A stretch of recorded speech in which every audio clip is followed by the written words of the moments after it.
What's up, everyone? Welcome to the video. Today we're going to take a look at how to change the battery in this Dodge remote key fob.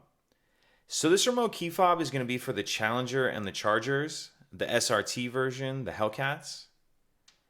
And it's going to use replacement battery CR2032. I'll put a link in the description box of this video to where you can purchase these batteries if you're in need.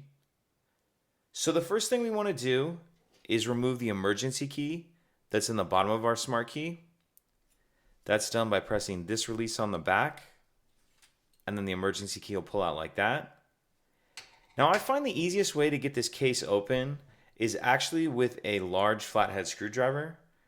And if you take a look at the bottom where we just pulled that key out of, above the slot where the key slid out of, we see this notch right here. If you put your screwdriver in that notch, make sure you're pushing it in all the way, and then twist like that, like you're opening a lock with a key. It'll pop the shell apart. But what I'm going to do is show you how to do it with just the key, just in case you don't have a screwdriver handy. So what we're going to do is kind of the same idea. We're going to put the key in that slot and then just pry up like that. Once you have the two halves apart, in the back of the shell we see our battery right here.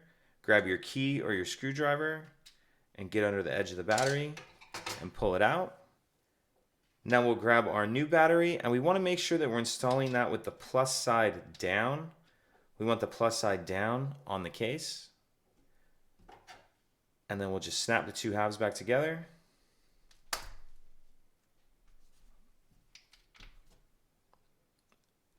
Slide our emergency key back in. And that's it. If you have any questions, please let me know. If you could take a second to like and subscribe, it helps us out, and I'd appreciate it. Thank you.